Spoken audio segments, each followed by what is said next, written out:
Hey, welcome to Gracie Schwartzwald. I'm here with my good friend Erkan Mete, and today we're going to go over just kind of an introduction to an aspect of Jiu-Jitsu that isn't trained at a lot of academies, or if it is trained, it's not trained enough. As we talk about, there's two kinds of Jiu-Jitsu. There's Jiu-Jitsu versus the world, and then Jiu-Jitsu versus Jiu-Jitsu. And often, a lot of people that get into Jiu-Jitsu, they come in thinking they're going to learn Jiu-Jitsu versus the world. In other words, if I get attacked in the street, how do I defend myself? And what happens is pretty quickly they're funneled into Jiu-Jitsu versus Jiu-Jitsu. How do I escape an omoplata? How do I get out of a footlock? How do I pass a De Hiva guard? And that is absolutely important. That's part of the fun of the art. That's part of the mental and physical and tactical challenge of the art. But you cannot skip the first part. You cannot ignore the first part, and you cannot practice the first part once 6 months, once every year, of how to defend yourself in a real life situation against real life attacks. One of the things that you hear often that drives me crazy is you'll hear people say, well, if I can defeat a trained person, I can defeat an untrained person, right? If I can tap a purple belt in class, I can beat a knucklehead out in the street. Well, when you're rolling with a purple belt, especially a lot of academies, what happens? We start here, we're here, maybe playing here, doing all this. Does that look anything like Street fighting? A street fight that you've ever seen happen, right? I'm attacking you with omoplatas, I'm attacking you with arm locks, I'm attacking you with guillotines. Straight footlock, you're having to do is pass half guard, you're trying to take my back. At any point where any punch is thrown. At any point where we're dealing with any objects around in the way. And these are not like minor things where I'll hear people say, well, yeah, but in the street I would do something different. That's, you fight like you train, right? You have to be comfortable and you have to be knowledgeable about how to deal with these untrained things. What I mean by that is people trying to punch you, people getting you in headlocks. And I don't mean a headlock that's kind of nice and easy. I mean, they're trying to rip your head off. People catching you in front headlocks and trying to sling you around. People slamming you on the ground. People headbutting you. Hitting. And most importantly, the number one thing somebody's going to try to do is hit you. Whether they do it effectively or not doesn't matter. They're going to try to hit you, and it's not going to be it's going to be they're trying to take your head off as hard as they possibly can. So this is not a matter of even a difference in technique. That's what's really important. People go, well, the self-defense, yeah, maybe I'll train a couple headlock escapes. The technique is irrelevant, almost. It's the mindset, right, and the tactics, right? It's a completely different style of fighting, and we're going to cover that right now. That's very important. All right, so the number one thing to control in a conflict is distance, right? If he's too far away, I can't hit him, right? If he's too close, he smothers my strikes. If he stays right in the middle zone, that's where it's ideal. Okay, so stand up, obviously we do that a lot. It's we talk all the time about the difference between self-defense and fighting. And I say this often, many people who are teaching self-defense are really just teaching fighting, right? The goal in fighting is winning. The goal in self-defense is survival, right? Not losing. It's a very different thing, right? Winning and not losing are very different. Now, I could survive and not lose by winning, but I take a lot of chances trying to win. Okay, so if at all I get myself out of the situation, if I can't, I try to put myself in positions where I'm safe, and more importantly, in positions where all the advantages go to me and none of the advantages go to him, which is standard jiu-jitsu. But with strikes, that's incredibly important, okay, because it only takes one or two punches. So what happens is, if we stand right in this pocket here, this is ideal for fighting, right? I'm just slightly outside of range, so if he throws, I can slip, come back in, we're here. But we're both really in each other's power zones. Okay? From a self-defense standpoint, again, I want to be very far away, or I want to be in close so I can limit his ability to hurt me, and if possible, a lot of times we'll even put him on the ground where I have the aid of the earth to help me even control those variables even more, right? And yet when we practice ground fighting, the mindset, the sport set puts us in the wrong mentality as far as distance management. Okay, so what I mean by that is, let's go ahead and get you kind of in my guard here. Okay, so if he's really kind of got good posture here, he's too far away from me to really do a lot. I don't have a lot of options here. Okay, if he smothers me sometimes, okay, this can be bad, but not so bad. So from a sport perspective, where I really want him is right in this middle area. Okay, he's not too far away, but he's not smothering me. So I'm able to really start setting up attacks. Everything is perfect for me. I'm in good position to sweep, all of these things. So ideal for me is kind of in this middle zone. The problem is, that's exactly his ideal power zone to hit me. Okay? If he's too far away, he can't hit me. Okay, so what is ideal in a class or sports setting is absolutely not ideal from a self-defense perspective. So that's really important. It's two different mentalities. So if I get very comfortable, it's like this. If I get very comfortable playing this, what's going to happen in a fight? Right? Okay, so I've got to be, you're going to, again, fight like you train. Now, if I'm comfortable really kind of getting into here, a lot less chance of getting hit. So I'm not saying that you have to completely abandon sport or class rolling, but you have to modify it so that it will work in all the arenas, right? We talk about this all the time, that there is no best technique or best version of a technique. It always changes depending on the combative reality. Okay, if I'm dealing with somebody trying to punch me, I cannot be at the same distance as I would for a sports situation. So let's cover this one more time. Let's say he has, let me get you here. He has me in side control, right? So in side control, we're taught in order to escape, I need space to happen. And that's absolutely true. But what happens anytime there's space and you're on top? I'm taking damage. I'm taking powerful damage. So if I frame like this, and he pops up, he sits up, he throws, I'm going to be covering up. I'm here, I'm not controlling the distance.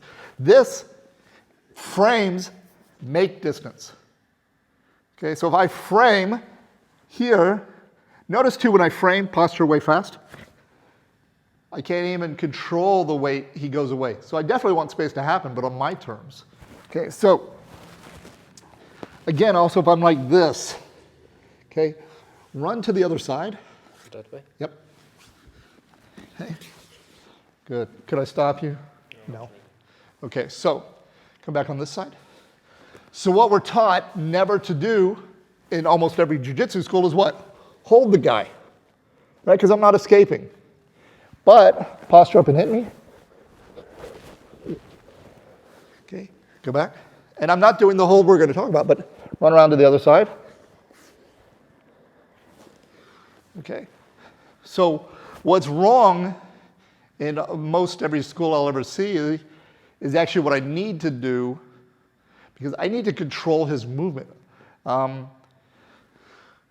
The more movement my opponent can do, the more options he has, which means the less chance I have to predict his options and therefore effectively defend those options, okay?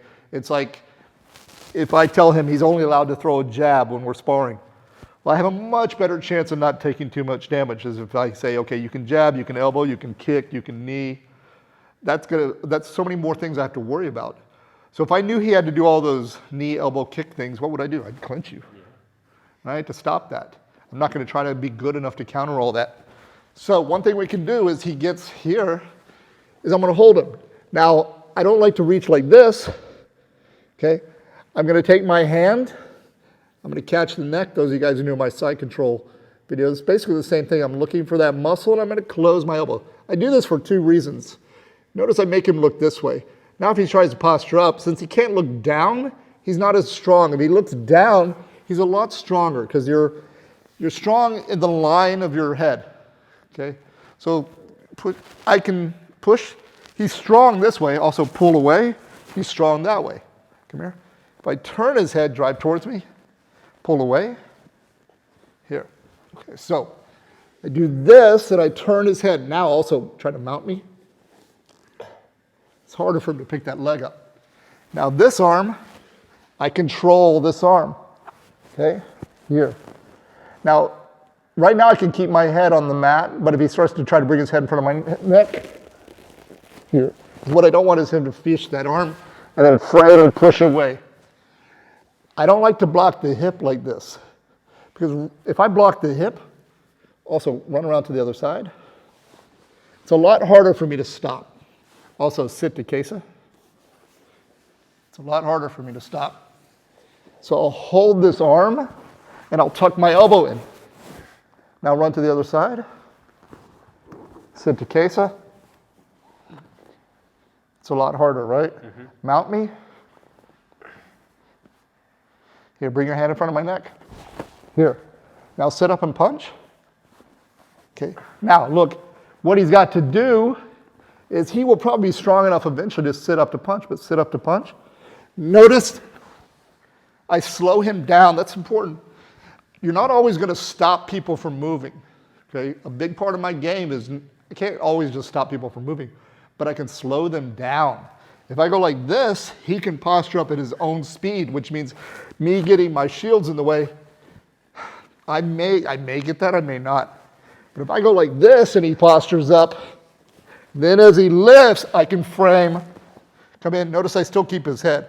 So I'll switch this arm as he comes, because now he tries to punch. I'm here. I can bring my knee and I keep his head, right? We can start working into Valley Tutu guards. Okay, so I'm here. Okay, notice what's the distance we're keeping? As always, too close. Or far away. Yeah, when I say far away, by the way, this is important. When he makes space, right? Normally I would move because I do not empty space as his friend, right? I would move, but I can't move because the ground's here. So what do we do anytime space is made? We fill it up, right? Just like if I'm here and he postures up, right? I fill the space up. I don't want this empty no man's land here where I'm trying to block now. Okay, so same thing happens here. I'm here, he postures up. I come in, I move out, and now we can start working. Notice I'm filling up all that space. Okay, so now we're going to go over a way to sweep from this position. So learning how to keep somebody tight and set up submissions and set up sweeps is obviously harder, right? Because there's not a lot of room for me to maneuver, right? But our first goal is what? Don't get knocked out, right? So I'm clinching from the bottom. Okay, now, if he can't, as my friend Jake says, if you're not getting punched and you can breathe, you're fine. If you're getting punched and you can't breathe, you need to make something happen. So even if I'm not able to escape, if I'm not taking damage, and by damage I don't mean, I mean real hard damage, then I'm fine, okay? So here, go ahead and do something. Move.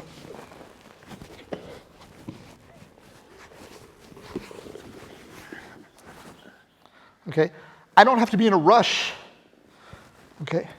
It feels very uncomfortable for you, right? Very uncomfortable. So what are you trying to do? Getting comfortable again. Right, yeah. Okay, just as if I'm on top, I don't want the person on bottom to ever be comfortable. You can actually make the person on top uncomfortable, because it's a bit like this. If we had the gi, right? If I have your hand, and then you grab my hand instead, just circle this hand and grab. Well, no, I don't like that anymore, right? Even if I was still able to grab this, but you have a much dominant grip, that doesn't feel like I have control anymore. Yes. So I'm going to panic, even though I'm somehow have some sort of control, or I started the control. So same thing here. The people, this isn't right. He should be trying to move and escape. Actually, I had Sven do this to me one night after we had taught it. And I was like, I could not, because he's pretty strong. Yeah, he's very strong. So I was having a real hard time doing anything. So we're going to go over one more option.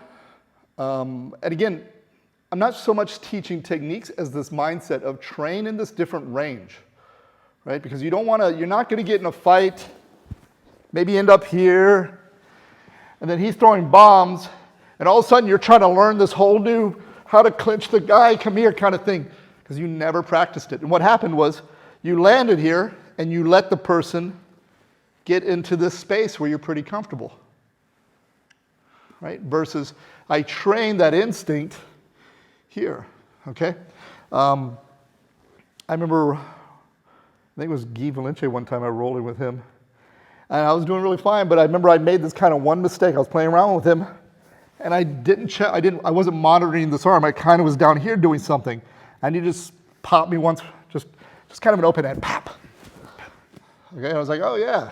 All it took was 1 second of switching my mindset, not being into a defense mindset of monitoring the single most common attack you will deal with, which is punches. And I can't emphasize this enough. If you don't deal with punches from an untrained person, you're untrained too. Okay, I don't care what color your belt is. Okay, it's like saying, you know, I'm a black belt, I never do takedowns, so I'm great at takedowns just because I have a black belt on. No, you're a white belt at takedowns. So we're going to go over one more kind of option. This is something I taught Brian Freeman, my student who's can't use his legs because he obviously couldn't escape different ways. And this is old Valley Tudu side mount escape versus punches that Hoist had taught me. And so we're here, and he's trying to bring the arm in front of my neck. He can't really hit me. By the way, my back leg, I can post it right here so that if he does try to knee me or something, I can block. Let's turn this way. So I won't have my legs too down like this where he can maybe slide to mount here if I'm not controlling his head posture enough. My knee will be here, not like this, posted, and pressing in him. So if he does try to knee slide in, I can start to bring the knee in. If he tries to knee me with this leg, I can bring the knee in to block. Okay, my elbow's in the way here, so if he tries to knee me with this one, I can block there. Okay, so from here, what may happen sometimes is he'll try to bring this arm, pull your arm straight up. It's a lot harder, but sometimes he can bring his arm across this way. And when he does, I'm going to go under his arm. It's very important. I do not want this arm to get caught here, because now we're starting to look into like kind of a beat down position. Okay? So I'm here, he pulls it, my arm circles in front and goes here. Now what I'm not going to do is this, because what's going to happen now is there's no controlling his posture, just posture up. Yeah. Okay? So this, again, may work in kind of a sportive situation, but I don't want to stay there because I'm not controlling his ability to posture up. So as soon as I get here, this arm comes out. And I hold the head, and this arm, I can stay here or I can go. I like to keep it here. So now he tries to posture up. It's a lot harder. Now, if his head is up at all, this arm, I'm going to reach under his head. Okay, so he's got to really keep his head down, which means I don't have to worry about the strikes. If the head lifts at all, I come under. Now this is important. Watch my arm. I don't circle like this. I reach as high as I can. I wave, and I lock my hands. Okay? Now, here, okay? If he's trying to hit me with the other, I can switch my leg. Here. Can you hit me with power with the other arm? Okay, turn this way a little bit. What would you have to do to either try to mount or hit me with this arm with power? With that one? Yep. I don't know, maybe. Switch your hips a little bit, right? Yeah. Right? Now this will work if he doesn't switch, but a lot of times people will try to sit on this hip. There you go, to try to maybe now work like this. Okay? So when he does switch, here, and I can do this without, Look, I'm gonna post. Now it's very important, it's uncomfortable in your neck, right? Yeah. I am clinching hard. I'm gonna post and bridge. So from here, I come, I post, I bridge, I bring my knee over. Okay. Again, my student Brian used to catch this all the time because he wouldn't obviously be able to bridge, but from here, look, without bridging, even stay on your knees. Don't let me push you over. Okay? So I don't have to bridge. He doesn't even have to switch his knees. But I'm here. Okay? I lock, tight, bridge, kick my knee over, settle in. I can start to work here now. Okay? So don't focus so much on the techniques, but maybe, you know, incorporate some slaps into your roll. By the way, when I say slapping when you're rolling, put me into a guard where you kind of broken my posture and everything. This doesn't matter. Okay, if I can't hit his head, I'm not going to waste time going, ha. That's useless, right? Anytime you're clinched with somebody, they're going to be able to touch you somewhere. What you want to avoid is giving them ever the space to hit with you with that power. So, by the way, I use this a lot, really kind of going in depth here on even in just regular class grappling or sport grappling. This clinch from the bottom rather than the frame from the bottom. It's frame from the bottom. There's ways to do it, but oftentimes he can disengage and move a lot. Right? He can switch his hips a lot. Okay, so a lot of times, let's do it on this side. Okay, he goes to mount. Go ahead. Back. Go to mount. Okay. So I'm not really controlling his posture, so he's able to elevate his upper body a little bit when he switches. But right here, when he mounts, just drop his, good. And look at his posture. Okay, don't let me oop at you. Do as hard as you can. Okay. Because I've got his head on the upa side. I've got his posture broken down. If I go like this, he's going to bring his head back to the center, elevate his head. Even I go here, even I had the arm trapped. I'm here. Okay, so understand again, bottom, when we're dealing punches, we've got to be clinched, or we've got to make space, and then when we make space, we've got to fill that space up. Okay, so clinching tends to be our preferred thing. Again, it goes against everything most people will tell you. Frame to keep the guy away. Which is great, again, until punches start happening. And then he's in the ideal position to start really blasting. Okay. So, as I tell people, combative realities dictate what is and isn't effective. There is no, this is the best way to do this. You always have to do this pass. You always have to do this position like this. You always have to do this submission like this. Anybody who tells you that, in my mind, is not a complete coach or a complete instructor. So when you train, when you roll, sometimes even if I tell him we're not doing slaps at all, I will still roll in that way where I'm aware that, okay, I'm stuffing his ability to slap me. I'm stuffing his ability to headlock me. One thing I tell my students all the time is if we're rolling, right, at any point, let's say even here, and he's able to get around my head, well, that's no different than this or this. So I'm always maintaining that inside control a lot of times, right? Here. Okay, so you can practice that as much as possible versus always collar grip, always double sleeves grips. hopefully this will help. You guys can play with this. Always